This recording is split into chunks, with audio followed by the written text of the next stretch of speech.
थापा जी से कट करो, हम तुम्हारे साथ हैं, थापा जी से कट करो, हम तुम्हारे साथ हैं, थापा जी से कट करो, हम तुम्हारे साथ हैं। एक ही लक्ष्य, एक ही नारा, एक ही लक्ष्य, एक ही नारा, थापा जी से कट करो, हम तुम्हारे साथ हैं, थापा जी से कट करो, हम तुम्हारे साथ हैं। जय हिंद, जय भारत, जय भारत। नमस्कार साथियों, मैं दीपक रावत आपके साथ में और आप देख रहे हैं गढ़वाल एक्सप्रेस। मैं आज जंतर मंतर पर आया हूं, जो कि आपने देखा होगा पहले कि लालढांग में कैंडल मार्च निकला था, कोटद्वार की सड़कों पर बाइक रैली निकली थी और आज यहां पर दोबारा जंतर मंतर पर प्रवीण थापा जी का प्रयास सफल करने के लिए हम कोटद्वार से यहां पर आए हैं। और मेरे साथ में आप देख रहे होंगे कि कौन मौजूद है मेरे साथ में रोहित डंडरियाल जी, जो कि सुप्रीम कोर्ट के अधिवक्ता हैं और जो ये लालढांग चिलरखाल मार्ग है इसकी पैरवी भी कर रहे हैं, तो उन्हीं से मिलेंगे। सबसे पहले सर आपका स्वागत। और जी, मैं पब्लिक को हम ये बताना चाह रहे हैं कि देखो आप तो सुप्रीम कोर्ट में इसकी वकालत कर रहे हैं, मतलब पैरवी कर रहे हैं इसकी, तो आम पब्लिक को ये पता नहीं है कि ये केस एक्चुअल में चल के रहा है, किस स्थिति में पहुंचा है अभी तक। जनता को किसी को पता ही नहीं कि अंदर खाने काम क्या हो रहे हैं, क्योंकि हमारा जो जनसेवक या जनप्रतिनिधि होता है वो तो बताता है नहीं कुछ। तो आपके माध्यम से आज जरा पता करना चाहेंगे कि क्या कुछ चल रहा है। बिल्कुल। देखिए, सबसे पहले हमें ये समझना होगा कि ये मार्ग है, ये मार्ग अंग्रेजों के ज़माने से ब्रिटिश एरा के टाइम की इसको रोड कहा, और ये इतनी सुंदर रोड उस समय थी कि इसकी इतनी सारी कहानियाँ, कहीं रैली के बारे में इस बारे में बात होती है, और हमारे रेजिमेंट को गढ़वाल रेजिमेंट से ये रोड जोड़ती है। आज के दिन सोचिए, अगर हमारी कभी अगर चाइना के साथ कुछ बात हो जाए तो ये रोड हमें कितनी मदद करेगी 2 रेजिमेंट को मूवमेंट करने की। ये बात हमें कोर्ट के सामने रखी है। कोर्ट ने इसी कारण से हमारी जो इंटरवेंशन है वो अलाउ करी। अब जिस केस की बात मैं कर रहा हूँ, ये जो हमारा पूरा कंडी मार्ग है रामनगर से जो आपका लालढांग तक, ये 2 पार्ट में आता है। पहला आता है रामनगर से कोटद्वार, दूसरा कोटद्वार से लालढांग। तो जब उसी व्यक्ति ने, जिस व्यक्ति ने ये केस फाइल करा है, उसी व्यक्ति ने पूरे कंडी मार्ग पे 2 केस फाइल करे। एक केस जो है जो कि फाइल किया गया उसके द्वारा, जो रामनगर से कोटद्वार की जो बस चलती है उसके कंसर्न में ये बस नहीं चलनी चाहिए। अगर ये बस चली तो इसके नीचे टाइगर लग जाएगा और उनके राइट हो जाएंगे। हमने इसमें कोशिश दोषी के थ्रू हमने इस इंटरवेंशन को फाइल कराया था। मेरे पास आया, उन्होंने बोला कि फाइल करनी है। मैंने कहा हम इसे करते हैं। हमने कोर्ट के सामने जब ये बात रखी तो कोर्ट ने सर्वप्रथम इसी बात को कहते हुए एडमिट करा कि जहाँ जानवरों के राइट है वहाँ इंसानों के भी। ये सच्चाई बात है। ये बात जब आप सोचिए, जब कोर्ट इस बात को कह रहा है तो हमारे नेता इस बात को क्यों नहीं समझ रहे हैं। अब आप दूसरे वाले फेज की बात करते हैं जो कोटद्वार से और लालढांग तक का है।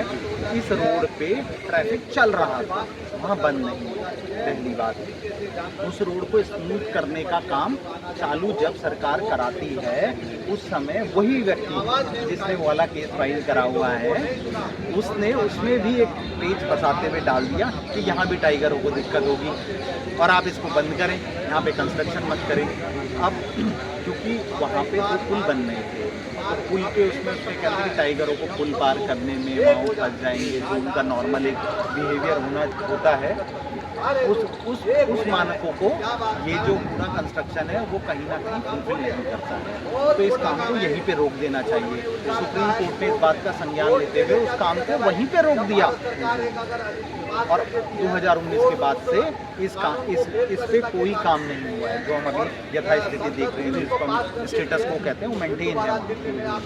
अब हमारी सरकार इसमें आ गई। यहाँ से हमें जो दुख होना शुरू होता है वो 2019 से है।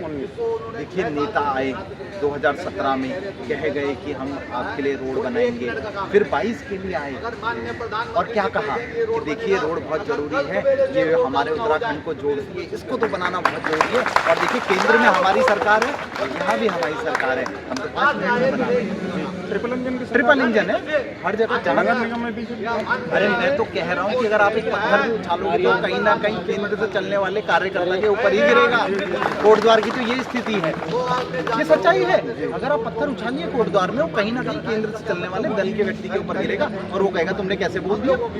देखिए, इतना काम हो रहा है, वो ये नहीं देख रहे हैं कि अपने कोटद्वार में कोई डेवलपमेंट नहीं हो रही है। बुरा कब लगता है सर? आज देखिए, हम दिल्ली में इसलिए क्योंकि हमें अपना परिवार है, हमारे पास ठेकेदार जिम्मेदारी ये सब कोई काम नहीं है। हमें अपना परिवार जो है वकालत से चलता है और हमारी थोड़ी अच्छी वकालत है, हमारी सुप्रीम कोर्ट और हाई कोर्ट की वकालत है, तो इस कारण से हम यहाँ रहना पड़ता है। पर जो लोग यहाँ है, सोचिए नेता लोग जो ये बोल के सपने दिखा के कोर्ट द्वार को आएंगे कि हम रोड को बनाएंगे, सवाल उनसे पूछा जाना चाहिए कि 19 से और आज 25 तक आप इतने मौन क्यों है इस सब्जेक्ट में। जबकि हर बार का राजनीतिक मुद्दा होता है और हर बार कहा जाता है कि हम सुप्रीम कोर्ट में पैरवी करेंगे, परंतु कैसे करेंगे? आप देखिए कि सांसद हमारा दिल्ली ज़्यादा रहता है, कोटद्वार कम, गढ़वाल में कम रहता है जहाँ के सांसद, और ये उनका सेकंड टर्म है। फर्स्ट टर्म में भी ये सांसद थे राज्यसभा से। आप ये कितना गंभीर मुद्दा है, कितनी गंभीर बात है ये कि एक सांसद जो दिल्ली में रहते हैं वो उस केस की पैरवी नहीं कर सकते, जबकि चाहे तो क्या कुछ नहीं कर सकते। एक तरफ देखिए कि सांसद जी से अगर पूछा जाए कि लालडांग चिलर खाल मार्ग क्यों नहीं बना, तो वो कहते हैं हम डामरीकरण करेंगे। उसी तरफ अगर हम अपने कोटद्वार विधायक से पूछते तो वो कहती हैं कि मेरे पास अभी बोलने के लिए कुछ नहीं है, जब मेरे पास कुछ होगा बोलने के लिए तो मैं कहूँगी। नहीं दीदी के आपको बीच में रोका, दीदी से हमारा थोड़ा ज़्यादा प्यार है क्योंकि वो हमारी बड़ी दीदी जैसी है। सच्चाई बात यही है। देखिए हम जितना उनके लिए खुल के बोल पाते हैं हम किसी और नेता के लिए नहीं। बिल्कुल।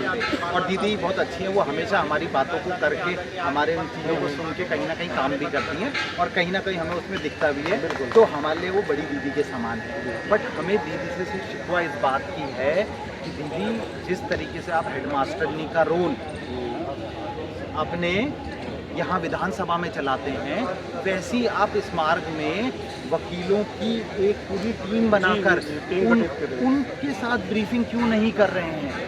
हम आपकी फोटोएं देखते हैं, वैसे मैं ब्लॉक हूँ, मैं किसी और के मैं ब्लॉक हूँ, पर दीदी के उससे मैंने बहुत सवाल पूछे दीदी से, तो मैं देखता हूँ जब मेरे साथ फोटो शेयर होती है तो पता चलता है कि दीदी अपनी फ़ोटो सेशन करा रही हैं, आज ये अच्छा हो रहा है, आज वो अच्छा हो रहा है। कोई एक फ़ोटो वकीलों के साथ क्यों नहीं आ रही है?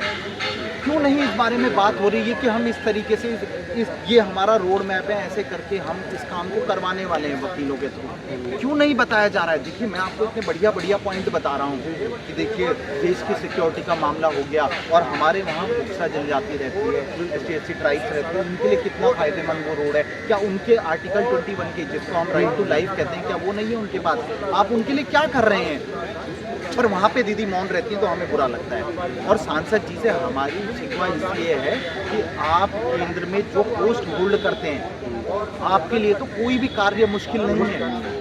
बिल्कुल, चाहे तो क्या नहीं हो सकता। अगर हमारे माननीय प्रधानमंत्री जी के आसपास आप हमेशा दिखते हैं, हर विभाग से आपकी बातचीत है, तो फिर हम कोटद्वार इस दंश को क्यों झेल रहा है कि डेवलपमेंट आज तक कोटद्वार में नहीं हो रही है? सर हमारी उम्र तो कुछ भी नहीं है, हमें कुछ नहीं आता है, बट जब हमको दिख रहा है कि कोटद्वार आगे नहीं बढ़ रहा है 6 साल से, तो क्या हमारे नेताओं को ये चीज़ नहीं दिख रही है? जवाबदेह होना चाहिए, जवाबदेह होना चाहिए। आप देखिए बाहर से आया हुआ व्यक्ति जिसने ये केस फाइल करा, वो कोटद्वार के और वहाँ पे टाइगरों के बारे में इतना कुछ बोल पा रहा है और कोटद्वार के लोगों की बात आप कोर्ट में नहीं रख पा रहे हो, तो इससे ज़्यादा शर्म की बात क्या है? आप जब वोट लेने आते हो और आज आप जिस घर में बैठ के भी इस इंटरव्यू को देख रहे हो, कहीं ना कहीं उसमें सरकारी कॉस्ट लगी रही होगी, और वो सरकारी कॉस्ट क्या है? ये है वो लोग जिन्होंने आपको वोट दिए। इन सब लोगों के कारण आपको आज वो पोस्ट मिली, आज जो आप खाना खा रहे हो, सरकारी उस पर घूम रहे हो, वो कहीं ना कहीं हमारे वजह से है। और आज आप देखिए, आज आप जो ये कर रहे हैं, कहीं ना कहीं आपको ये समझना होगा आने वाले समय में अगर ये रोड नहीं बनी तो केंद्र से चलने वाले दलों का बहिष्कार सबसे पहले कोटद्वार से होगा। और इसकी शुरुआत हो चुकी है।